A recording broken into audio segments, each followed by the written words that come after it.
Bismillahirrahmanirrahim. Assalamualaikum warahmatullahi wabarakatuh.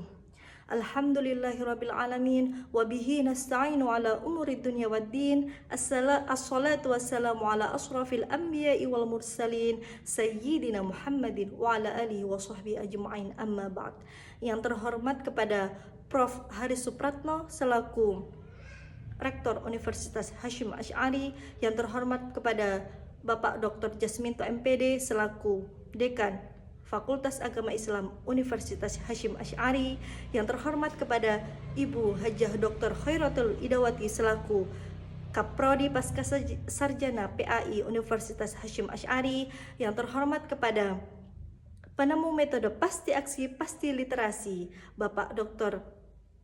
Hanifuddin MAG, dan juga yang terhormat dan yang saya sayangi kedua orang tua saya dan juga teman-teman seperjuangan di Pasca Sarjana Universitas Hasyim Asy'ari. Oke, sebelumnya mungkin tak kenal maka ta'aruf. Oke, nama saya adalah Askoning. Saya adalah mahasiswi dari Pendidikan Agama Islam Pasca Sarjana Universitas Hasyim Asy'ari. Oke, di sini saya akan menjelaskan mengenai genealogi pendidikan pesantren sebagai pendidikan multikultural dan juga globalisasi peace. Nah, sebelum saya masuk pada materi ini, jadi materinya akan dibagi menjadi 5 subbab yang akan dijelaskan. Yang pertama mengenai tradisi pendidikan di pondok pesantren, kemudian yang kedua karakteristik genuine pondok pesantren, kemudian yang ketiga ada adopsi pendidikan ala pesantren, kemudian yang keempat ada karakteristik multikultural pondok pesantren, dan yang kelima adalah global peace. Oke, kita masuk di materi pertama, yaitu tradisi pendidikan di pondok pesantren. Kalau kita mengenal pondok pesantren, pasti kita tahu mengenai pondok pesantren itu selalu identik dengan baca kitab, nggih. Nah, di sini tradisi di pondok pesantren itu biasanya melakukan metode dengan membaca kitab gundul atau kitab klasik biasanya kita menyebutkannya, dan ada 2 metode pembacaan. Yang pertama ada metode sorogan, yang kedua ada metode bandongan. Oke, yang pertama metode sorogan. Metode sorogan itu apa sih? Metode sorogan adalah suatu metode pembacaan kitab yang dilakukan oleh santri. Santri membaca kepada kiainya, membaca kitab, kemudian kiainya akan memberikan komentar atau memberikan pembenaran terhadap bahasa atau mungkin nahwu dan sorofnya. Kemudian yang kedua ada metode bandongan. Metode bandongan itu kiai mengaji kitab gundul atau kitab klasik kepada santrinya, kemudian santri mencatat apa yang perlu dicatat dari penjelasan kiai tersebut. Oke, kemudian yang kedua ada karakteristik genuine pondok pesantren. Apa sih yang dimaksud dengan genuine pondok pesantren? Yang dimaksud dengan genuine pondok pesantren yaitu suatu pesantren harus mandiri, mampu berdiri sendiri, dan juga memiliki impact kepada masyarakat sosial. Jadi di karakteristik genuine pondok pesantren, oke, di sini ada empat aspek. Yang pertama ada aspek emosional, intelektual, sosial, dan ekonomi. Oke, aspek emosional. Jadi di pesantren itu akan diajarkan dengan nilai-nilai ibadah, nilai-nilai spiritual. Jadi mereka akan sering melakukan ibadah seperti jamaah sholat, kemudian berzikir, kemudian istighosah bersama atau sampai manakiban mungkin ya. Jadi mereka akan terlatih secara emosional. Kemudian yang kedua, terlatih secara intelektual. Jadi di pondok pesantren itu tidak hanya mengaji kitab kuning saja, tapi mereka juga akan belajar pendidikan akademik dan juga, maupun non akademik ataupun soft skillnya. Kemudian yang ketiga ada genuine secara sosial. Jadi pesantren itu mampu memberikan sumbangsih terhadap sosialnya ya, atau masyarakat di sekitarnya. Kemudian yang terakhir adalah ekonomi. Jadi suatu pesantren harus mandiri secara ekonomi. Yang dimaksud dengan mandiri secara ekonomi seperti apa sih? Boleh kita misalkan contohnya, yaitu Pondok Pesantren Amanatul Ummah di Mojokerto itu contohnya nggih.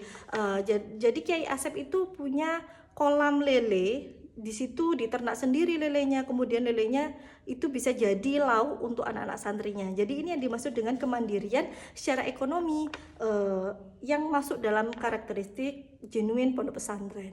Kemudian yang ketiga yakni adopsi pendidikan ala pesantren.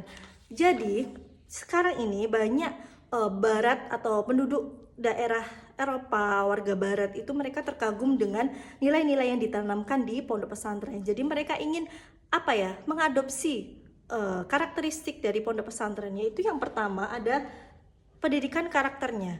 Jadi santri di pondok pesantren itu insya Allah ya sudah pasti mereka itu terbiasa dengan sifat yang bersyukur, toleran, kemudian akhlak yang baik, dan mereka juga tidak hanya itu, dan mereka juga memiliki kemampuan dari segi akademik maupun non akademik. Dan juga mereka santri ini banyak sekali yang memiliki keterampilan tertentu. Misalkan di zaman sekarang itu juga tidak hanya terampil dalam misalkan menjahit ataupun memasak, sekarang juga bisa loh, banyak juga pesantren yang sudah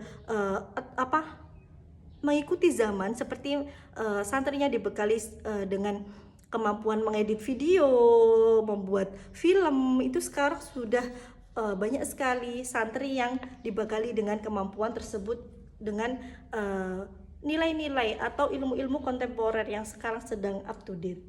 Kemudian yang terakhir adalah pengetahuan luas. Jadi santri itu karena mereka sudah terbiasa ya bertemu dengan teman lain daerah, bisa juga lain negara, karena ada beberapa pesantren di Indonesia yang memiliki santri dari negara lain, dan mereka bertukar pikiran, mereka saling berbicara dan bertukar budaya bersama. Jadi mereka memiliki pengetahuan yang lebih luas dibandingkan dengan seorang siswi yang hanya pulang pergi dari rumah ke sekolah, dan itu akan memiliki karakter yang berbeda dengan anak di pesantren. Oke, yang keempat adalah karakteristik multikultural di pesantren.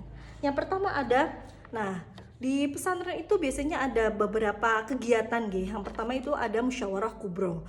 Musyawarah kubro itu biasanya dilakukan diskusi besar biasanya dengan isu-isu nasional biasanya.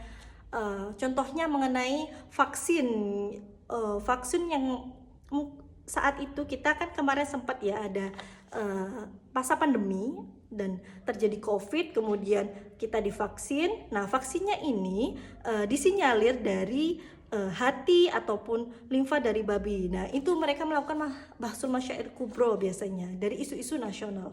Kemudian musyawarah kubro. Kemudian yang kedua adalah bahsul masail. Bahsul masail ini mereka membahas atau diskusi sesuatu yang lebih spesifik atau yang sering kita lakukan sehari-hari. Contohnya mungkin tentang fikih wanita, mengenai haid, mengenai istihadah ataupun nifas dan lain sebagainya.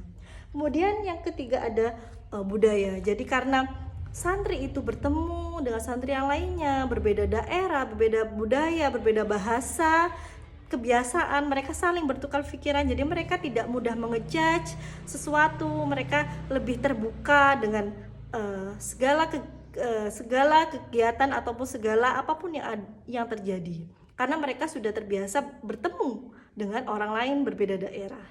Kemudian yang terakhir adalah humanisme. Jadi di pesantren itu juga ditanamkan nilai-nilai humanisme seperti toleransi, kita menghargai sesama, bukan pendidikan pesantren yang mungkin jadinya kita menyalah-nyalahkan orang lain, itu tidak.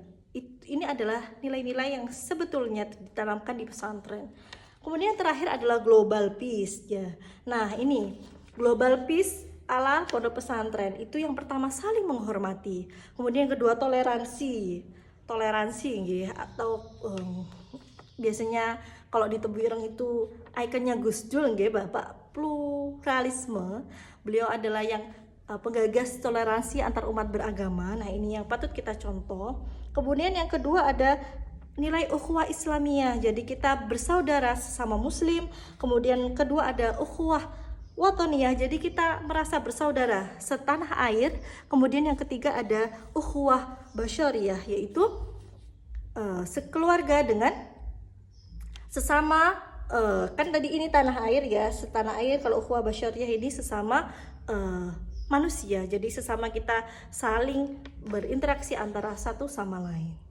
Oke, mungkin ini bisa saya zoom guys sedikit ini kalau mau melihat. Nah ini dia genealogi pendidikan pesantren sebagai pendidikan multikultural dan global peace. Nah oke, mungkin itu saja dari saya, kurang lebihnya mohon maaf. Wassalamualaikum warahmatullahi wabarakatuh.